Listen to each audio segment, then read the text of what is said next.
Assalamualaikum warahmatullahi wabarakatuh. Waalaikumsalam warahmatullahi wabarakatuh. Baik, kami dari kelompok 2 ingin mempresentasikan materi yang berjudul Yield dan Retur atau imbal hasil dan pengembalian. Di sini kami kelompok 2 yang beranggotakan Triana, Nurulain Asnawati, Sri Haryanti, Septi Ardianti, Reni Purnamasari, dan Ayu Pitaloka.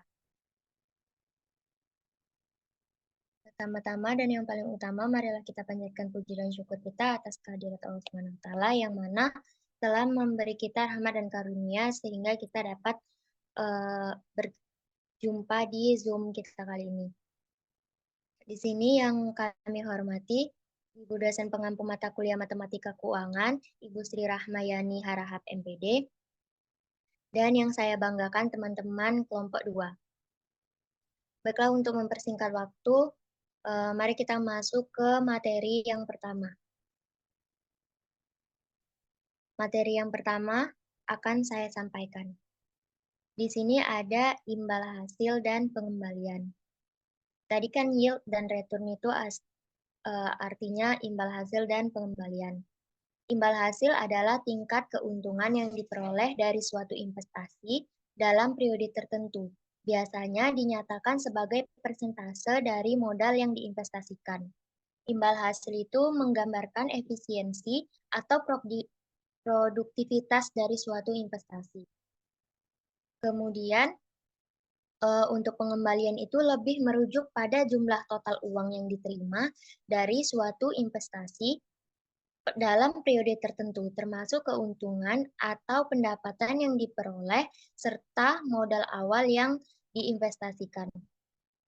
Jadi bedanya si imbal hasil dan pengembalian ini, kalau si imbal hasil itu lebih ke metode perhitungan untuk melihat berapa persentase keuntungan kita. Kalau pengembalian itu lebih ke nominal total dari uang modal awal kita investasi ditambah dengan keuntungan, dan jumlahnya itu, nominalnya itu yang disebut dengan pengembalian. Untuk lebih jelasnya, kita masuk ke contoh dari imbal hasil dan pengembalian. Di sini, imbal hasil itu dia bisa lebih membandingkan dua buah atau lebih sebuah investasi. Jadi ada dua atau lebih investasi, bisa kita bandingkan mana persentase keuntungannya yang lebih besar. Di sini ada contoh dua investasi. Yang pertama ada investasi A. Misalkan saya menginvestasikan uang di investasi A ini sebesar 10 juta dan mendapatkan 12 juta, maka di sini bisa kita lihatkan kalau keuntungannya itu 2 juta dari si investasi A ini. Kemudian untuk melihat imbal hasilnya, itu dengan rumus keuntungan tadi yang 2 juta rupiah dibagi dengan modal awal investasi kita, yaitu 10 juta dikali 100%. Jadi hasilnya itu kan 20%. Maka 20% itulah yang disebut dengan imbal hasil. Kemudian untuk pengembalian dari si jumlah modal awal investasi kita yang 10 juta tadi, ditambah dengan keuntungan kita setelah berinvestasi yaitu 2 juta, maka hasilnya nominalnya itu 12 juta. Nominal 12 juta inilah yang disebut dengan pengembalian. Kemudian ada contoh lagi investasi B.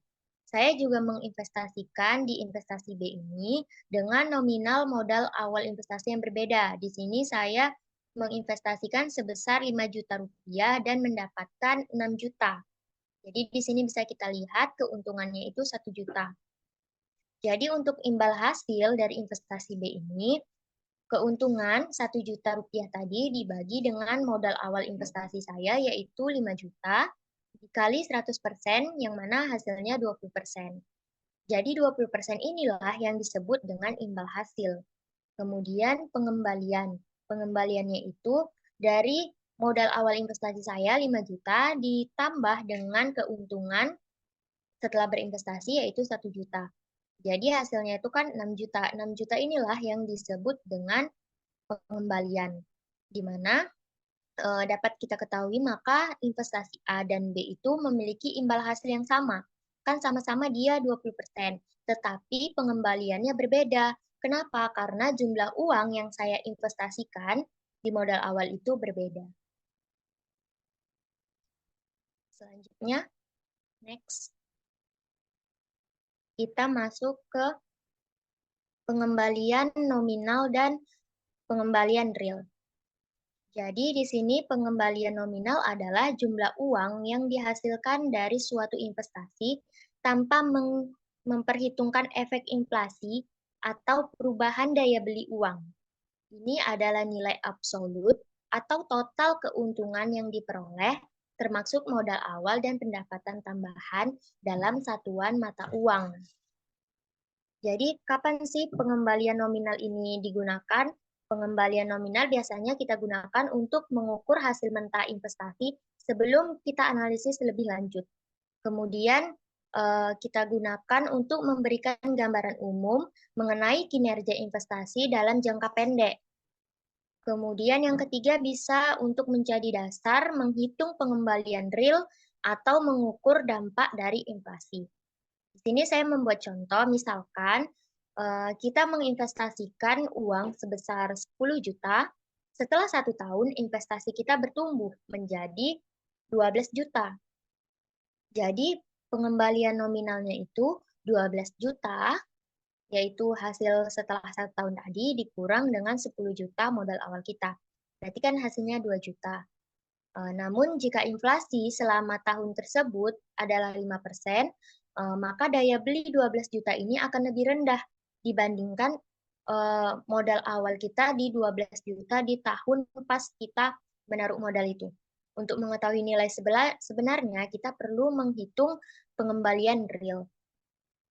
Jadi di sini guna dari pengembalian nominal ini, dia masih menghitung jumlah hasil investasi tanpa memikirkan efek inflasi.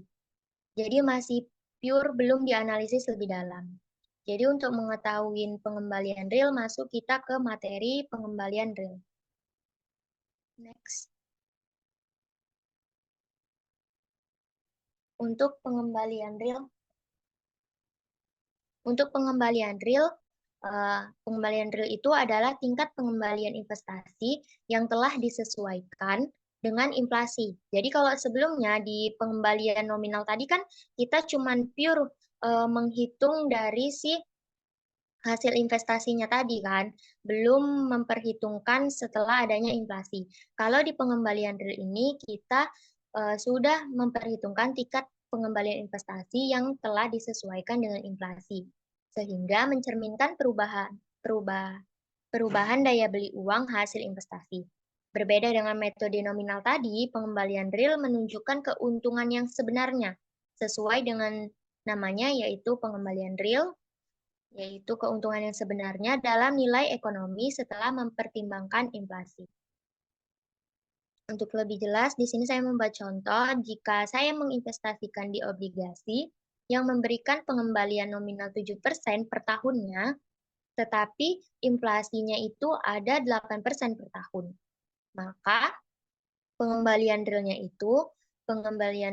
rumusnya 7%, yaitu nilai awalnya tadi, dikurang dengan persentase dari si inflasinya, yaitu 8%. Jadi 7% dikurang 8% itu hasilnya minus 1%. Maka dari situ artinya daya beli uang yang kita punya itu sebenarnya menurun, meskipun nantinya kita mendapatkan pengembalian nominal. Pengembalian real ini memiliki indikator penting untuk memastikan bahwa hasil investasi kita benar-benar memberikan keuntungan dalam kehidupan nyata, bukan sekedar angka besar di dalam kertas saja. Jadi ini dia udah langsung real, bersih, karena udah diperhitungkan si inflasinya jika ada inflasi. Maka dari itu, penjelasan singkat untuk pengembalian nominal dan real ini, pengembalian nominal itu hasil yang terlihat tanpa memikirkan inflasi. Sedangkan pengembalian real ini, dia hasil sebenarnya setelah memperhitungkan jika adanya inflasi. Jadi di sini lebih sederhananya bisa dianalogikan Misalnya kita memiliki gaji. Pada tahun lalu gaji kita itu sebesar 10 juta. Kemudian tahun ini naik menjadi 12 juta. Tapi maka kenaikan normalnya itu kan 2 juta rupiah atau 20%. Nah, tapi harga barang dan jasa pada masa itu naik 10% karena inflasi. Artinya di sini daya beli gaji kita naik hanya 10%. Maka dari itu, pengembalian nominal itu angka yang terlihat, sedangkan pengembalian real itu adalah hasil sebenarnya yang terasa. Pengembalian real membantu kita memahami apakah hasil investasi benar-benar meningkatkan kekayaan dalam keuangan kita atau tidak. Baik, sekian materi dari saya. Untuk selanjutnya dilanjutkan oleh Sri Haryanti. Baiklah, di sini saya Sri Haryanti akan melanjutkan materi mengenai imbal hasil dalam pasar uang. Nah, sebelumnya, imbal hasil atau return adalah keuntungan yang diciptakan oleh instrumen investasi yang diberikan kepada investor pada periode waktu tertentu. Nah, return ini dia itu mencakup pendapatan dan keuntungan dari kenaikan harga. Pada umumnya, return ini dia dinyatakan dalam satuan persentase. Nah, dalam reksadana, imbal hasil dapat dilihat dari perubahan nilai aktivitas bersih atau NAB reksadana. Imbal hasil yang positif menunjukkan NAB reksadana tersebut naik dibandingkan dengan NAB saat pembelian. Sedangkan imbal hasil yang negatif, dia menunjukkan penurunan pada NAB-nya. Nah, setelah itu, apa sih yang dimaksud dengan pasar uang? Nah, pasar uang itu merupakan bagian dari pasar keuangan atau financial market yang merupakan sarana investasi untuk instrumen utang jangka pendek. Nah, biasanya waktu setahun atau kurang. Nah, instrumen keuangan jangka pendek itu biasanya dijual di bawah harga nominal atau di bawah PAR. Nah, istilah lain adalah dijual dengan harga diskon sehingga disebut sebagai produk keuangan berdiskon. Nah, perhitungan imbal hasil diskon bank per tahunnya biasanya asumsinya itu selama 360 hari. Next.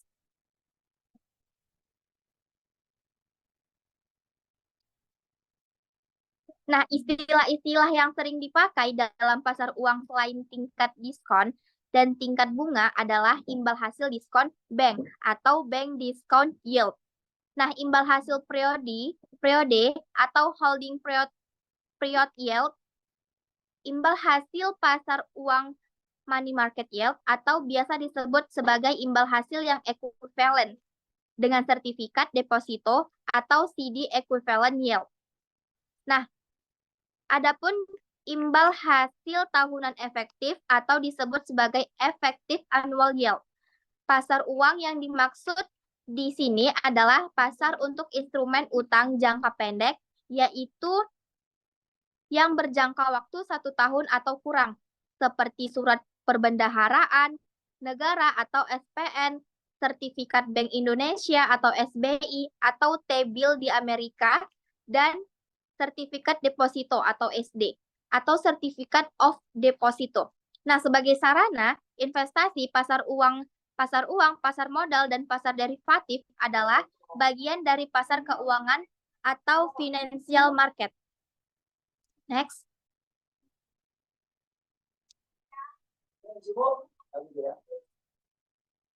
Nah, untuk menghitung imbal hasil diskon bank per annum atau per tahun, pasar imbalnya biasanya dengan menggunakan asumsi selama 360 hari.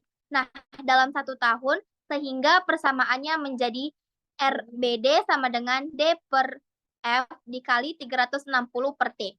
Nah, dengan RBD ini, dia merupakan imbal hasil diskon banknya. Kalau D-nya itu besar diskon, yaitu selisih nilai nominalnya dikurangkan dengan harga pembelian. Nah, F itu sebagai nilai nominal atau SBI atau SD. T itu jumlah hari hingga tunggal jatuh tempo. Next.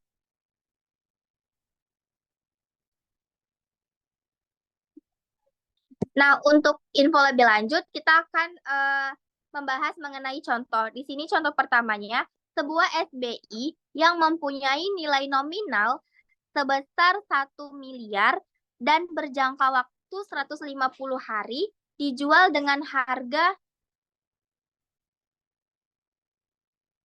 980 juta. Nah, berapa imbal hasil diskon bank? Nah, di sini yang sudah diketahui itu ada si D-nya. D-nya tadi kan nilai nominal dikurangkan dengan jangka waktu, dikurangkan dengan harga yang mau kita jual. Sehingga D-nya itu 1 miliarnya itu kita kurangkan dengan 980 juta. Nah, hasilnya itu menjadi 20 juta. Nah, F-nya itu sudah diketahui nilai nominalnya sebesar 1 juta. Kemudian T-nya itu jangka waktunya itu 150 hari. Nah, kemudian kita masukin dengan rumus yang sudah diketahui sebelumnya, di mana rumusnya itu RBD sama dengan D per F dikali 360 per T. Nah, kemudian di sini kita masukin RMM sama dengan HPY dikali 360. Kemudian menjadi 4,8% dikali 1 miliar per 980.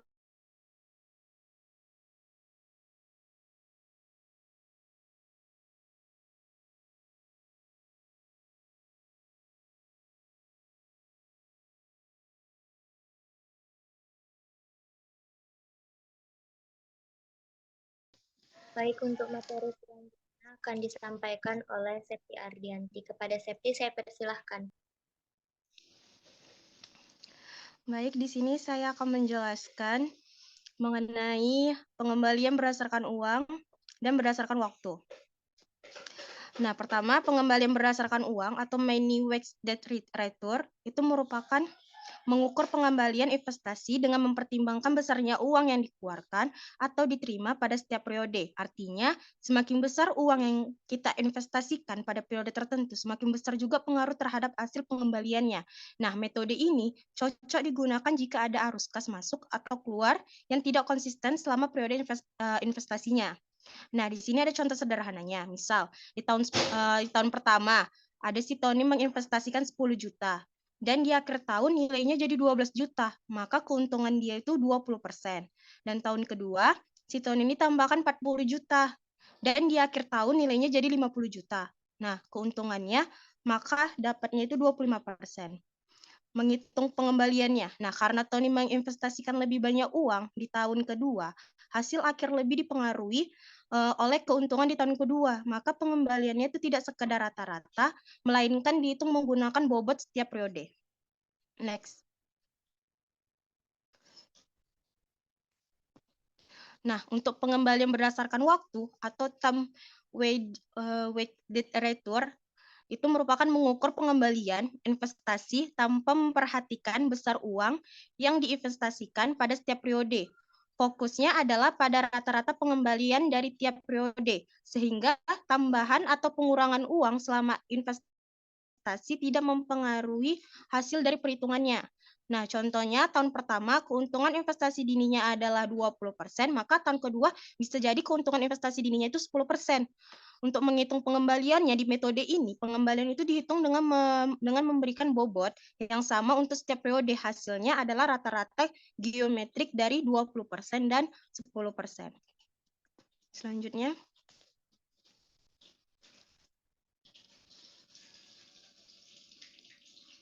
Nah, di sini ada contoh tambahan mengenai pengembalian berdasarkan uang. Di sini ada kasus Bagus membeli saham pada awal tahun seharga 10 juta. Pada akhir tahun nilai sahamnya menjadi 12 juta. Maka dapat keuntungannya itu 20%. Kemudian Bagus menambah investasinya 20 juta lagi. Setahun kemudian total nilai saham Anda nilai total saham Bagus tadi ini menjadi 36 juta. Maka keuntungan dia itu 50%. Nah, perhitungannya itu total uang yang diinvestasikan itu lebih besar di tahun kedua, sehingga pengembalian berdasarkan uang itu lebih mendekati keuntungan tahun kedua. Next. Nah, untuk contoh pengembalian berdasarkan waktu, misal di sini ada kasusnya Lucy menginvestasikan 1 juta di tahun pertama dan dia mendapat keuntungan 30%. Di tahun kedua, keuntungan Lucy itu adalah 20%. Maka perhitungannya, karena pengembalian berdasarkan waktu itu tidak melihat besar uang, maka dia dihitung dari rata-rata geometri dari 30% dan 20%. Selanjutnya. Nah, kalau misal ditanya mana yang lebih cocok digunakan, maka kalau dia sebagai investor pribadi, jika Anda ingin mengevaluasi kinerja investasi Anda sendiri, itu lebih baik menggunakan pengembalian berdasarkan uang karena ini memperhitungkan arus kas aktual yang Anda lakukan. Nah, kalau dia untuk membandingkan investasi atau menilai kinerja manajer investasi, maka bisa digunakan pengembalian berdasarkan waktu karena metode ini adil dan tidak dipengaruhi oleh besaran atau waktu arus kas. Contoh skenarionya, Anda misalnya mengelola investasi pribadi dan ingin tahu seberapa besar keuntungan total, maka pilih pengembalian berdasarkan uang. Dan misal Anda ingin menilai apakah kinerja manajer investasi itu lebih baik dari pasar, maka pilih pengembalian berdasarkan waktu. Selanjutnya, maka di sini bisa kita simpulkan bahwasannya pengembalian berdasarkan uang ini cocok untuk menganalisis seberapa efektif uang Anda bekerja, terutama jika ada arus kas yang bervariasi. Nah, untuk pengembalian berdasarkan waktu, dia itu berguna untuk membandingkan kinerja investasi tanpa dipengaruhi besaran uang yang diinvestasikannya. Sekian materi dari saya, selanjutnya saya kembalikan kepada moderator. Baik, terima kasih untuk sesi. Kita lanjut ke materi berikutnya. Untuk materi selanjutnya akan dibahas oleh Reni Purnamasari. Kepada Reni, saya persilahkan.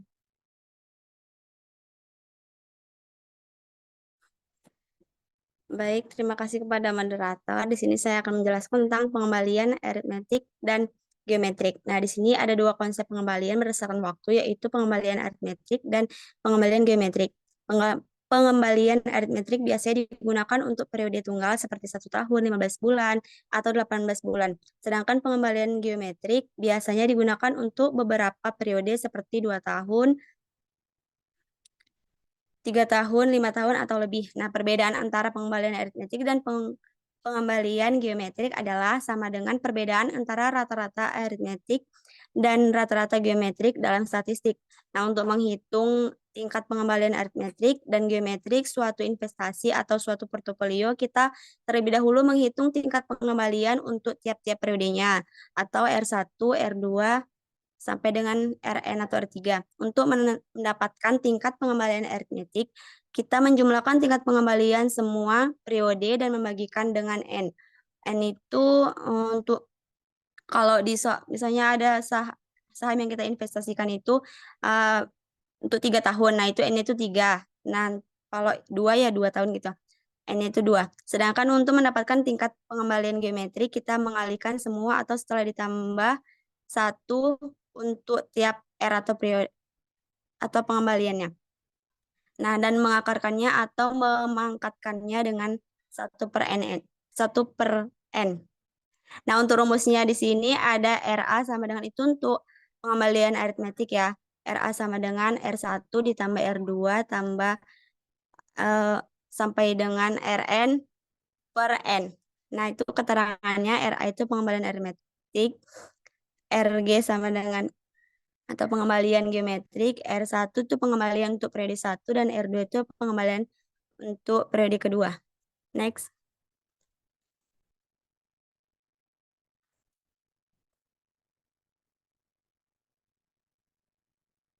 Nah, R2-nya itu pengembalian periode R2 tadi dan Rn-nya itu pengembalian periode N atau N-nya itu jumlah periode. Nah, khusus untuk pengembalian geometrik, kita dapat memperolehnya tanpa harus mencari tingkat pengembalian setiap periode selama N periode.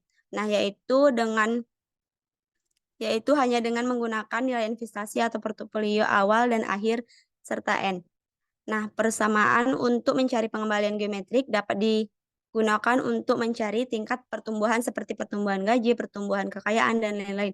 Nah, di sini ada rumus dari pengembalian geometrik, yaitu RG sama dengan akar dari V1 per V0 atau V2 dibagi V1 sampai sama dengan Vn per Vn kurang 1 itu dipangkatkan dengan N. Begitu juga dengan, atau bisa kita pakai rumus yang kedua, yaitu RG sama dengan akar dari Vn per V0 dikurang 1 dipangkatkan dengan N. Nah, di sini ada keterangannya Vn sama dengan nilai portofolio pada periode N atau nilai portofolio di akhir. F0 itu nilai periode awal, untuk N itu adalah jumlah periode. Next. Nah, di sini ada contohnya, yaitu suatu portofolio saham dibentuk dengan modal awal 500 juta. Pada awal 2009, portofolio itu kemudian berkembang menjadi 600 juta pada akhir 2009 dan 750 juta pada akhir 2010. Berapa tingkat pengembalian aritmetik dan geometriknya? Nah, di sini kita ketahui N-nya itu 2. Untuk R1-nya itu atau periode 1-nya itu pada akhir 2009 itu kita kurangkan di modal awal, yaitu 600 juta dikurang 500 juta per 500 juta sama dengan 0,2, yaitu menjadi 20%. Untuk R2 yaitu di nilai akhir 2010 itu kita dapat kita kurangkan 750 juta dikurang 600 juta per 600 juta itu menghasilkan 0,25 atau sama dengan 25%. Nah, untuk mencari nilai pengembalian aritmetik itu sama dengan RA sama dengan R1 ditambah R2. Nah, R1-nya tadi kan 20%, R2-nya itu 25%. Jadi kita tambahkan terus dibagi dengan 2 karena N-nya itu kan 2. Sama dengan menghasilkan 22,5%. Next.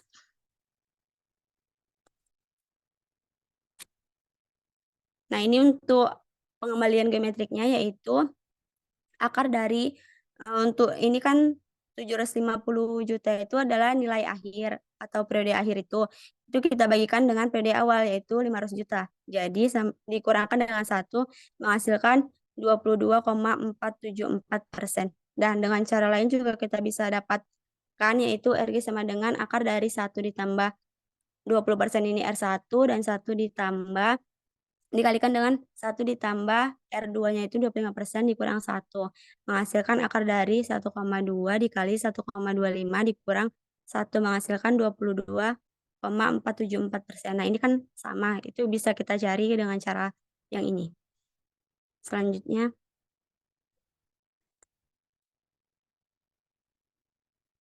Nah, ini dapat kita simpulkan perbedaan utama dari pengembalian aritmetik dan geometrik itu.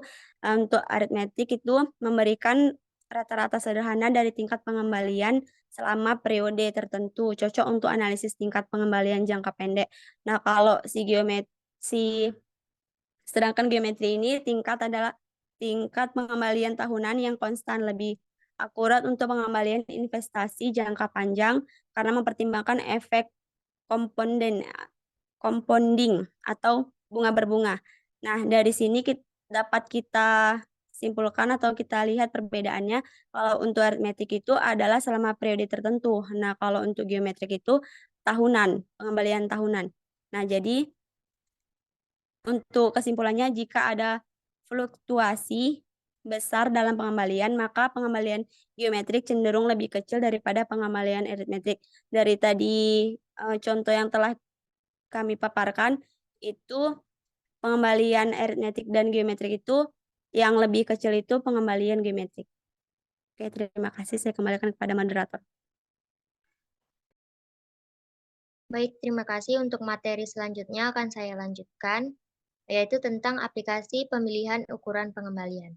Jadi dalam investasi itu kita bisa memilih pilihan ukuran pengembalian atau return tergantung pada tujuannya.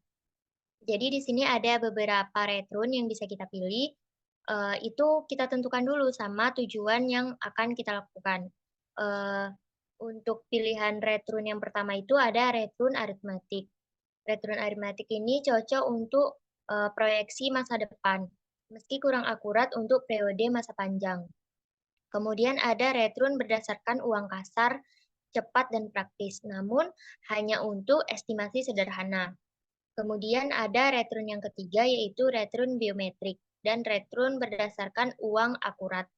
Yang dimaksud di sini adalah return yang pilihan utamanya untuk mengukur kinerja. Kemudian ada investor individu.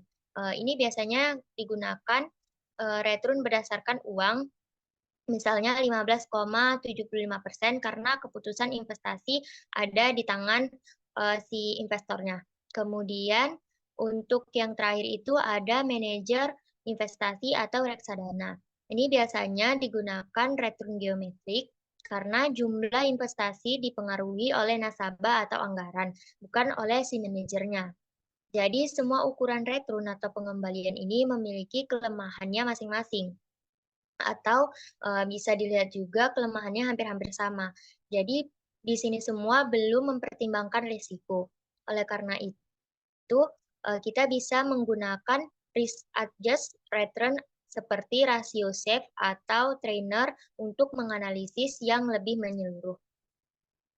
Sekian materi dari saya, selanjutnya akan disampaikan oleh Triana. Kepada Triana saya persilahkan. Baik, di sini saya akan menjelaskan tentang indeks pasar saham. Nah, indikator yang sering digunakan untuk mencerminkan kejadian di pasar saham adalah indeks pasar saham.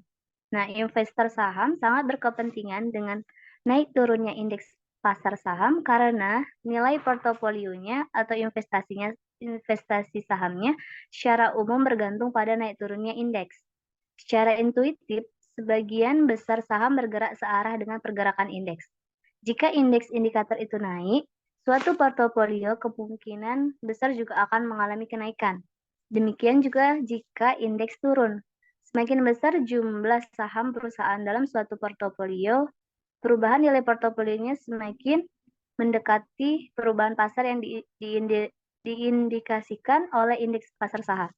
Nah, ini sering disebut sebagai manfaat diversifikasi dalam teori portofolio.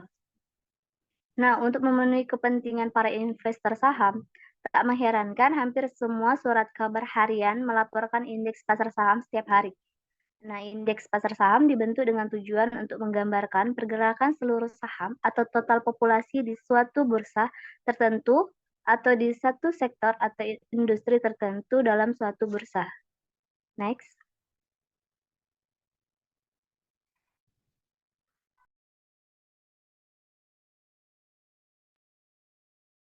Nah, di sini ada contohnya. Misalkan pada tanggal 1 Desember 2009, indeks pasar adalah 100. Dan sampel yang digunakan untuk indeks adalah 3 saham, yaitu saham A yang berharga Rp100, saham B yang berharga Rp220, dan saham C yang berharga Rp440. Jika pada 2 Desember 2009, harga ketiga saham itu berubah menjadi A sama dengan Rp120, saham B Rp200, dan saham C Rp470. Hitung indeks atau pasar saham tak tertimbang pada 2 Desember 2009. Nah, cara menjawabnya, pertama kita menghitung perubahan harga masing-masing saham. Kemudian kita jumlahkan dan bagi dengan N sama dengan 3, karena sahamnya kan ada 3, untuk mendapatkan perubahan rata-rata aritmetik. Nah, di sini ada tabel yang memberitakan indeks di harian Kompas. Nah, di sini ada tabel di kolom yang pertama ada saham. Ya, tadi sahamnya kan A, B, C. Lalu harga saham pada tanggal 1 Desember 2009, saham A Rp100, saham B Rp220, dan saham C Rp440. Lalu pada tanggal 2 Desember 2009 berubah menjadi saham A itu Rp120, lalu saham B Rp200, dan saham C Rp470. Kemudian harga relatif pada saham A itu 1,2, lalu pada saham B itu 0,91, dan pada saham C itu 1,07. Nah, perubahannya pada saham A itu 20%, sedangkan pada saham B itu memiliki penurunan yaitu negatif 9%, lalu saham C itu 7%. Nah, jumlah perubahannya itu 18%, kemudian perubahan indeks yaitu 18% dibagi 3, yaitu kan sahamnya 3 tadi, didapatlah 6%. Lalu kemudian indeks aritmetiknya didapatkan indeks aritmetiknya 100, berubah menjadi 106% dikali 100 sama dengan 106. Next.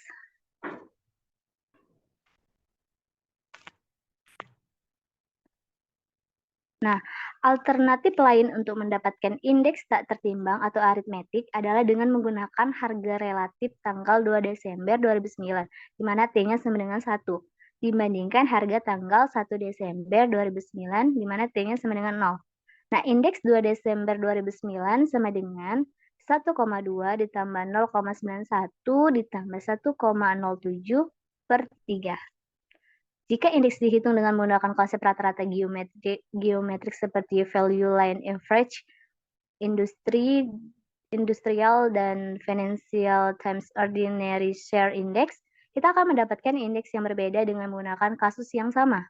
Nah, perhitungan indeksnya menjadi, yaitu indeks geometrik sama dengan 1,2 ditambah 0,91 ditambah 1,07 dikali 100, di mana sama dengan akar 3 dari 1,2 ditambah 0,91 ditambah 1,07 dikali 100, didapatlah 105,33. Nah, ini indeks geometriknya. Nah, itu saja yang dapat saya sampaikan. Saya kembalikan kepada moderator.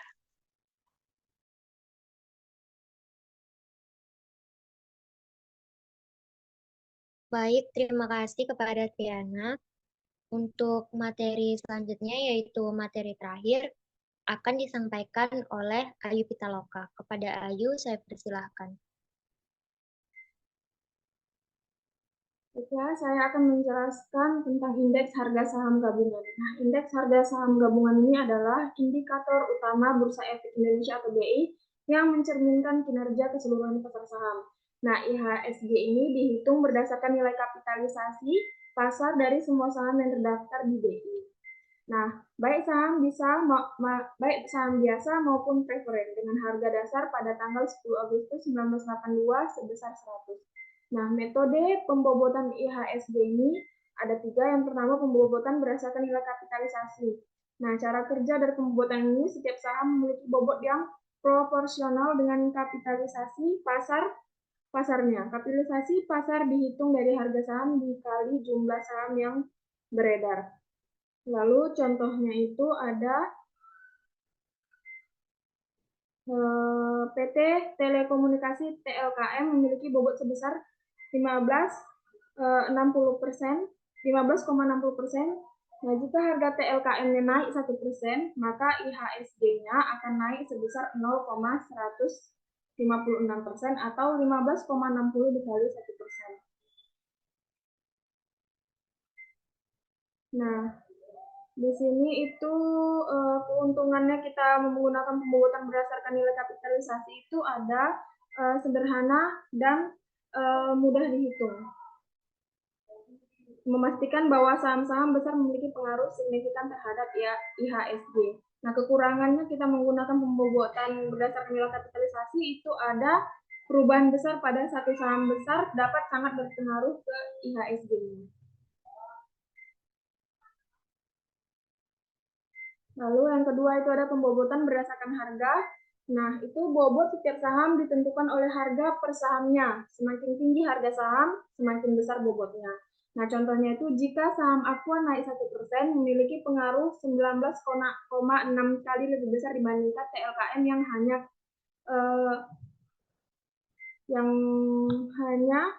1 kali.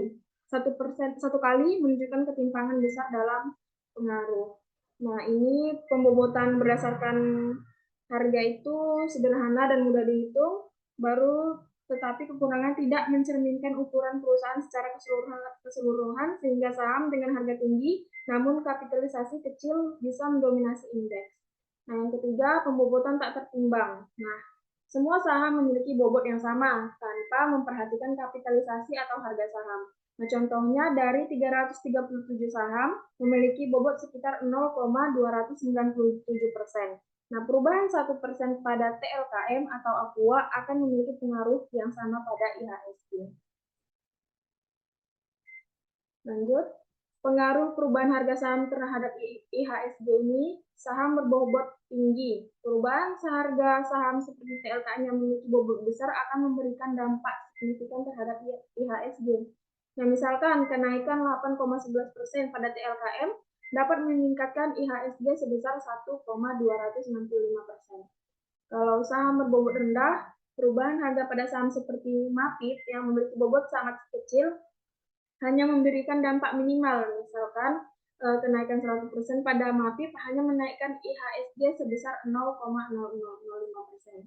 Nah, perbandingan metode pembobotan, tadi ada 3 metode, itu perbandingannya kalau kita berdasarkan nilai kapitalisasi, itu memberikan bobot terbesar pada saham-saham besar, seperti TLKM, total bobot 54,35% untuk 10 saham terbesar.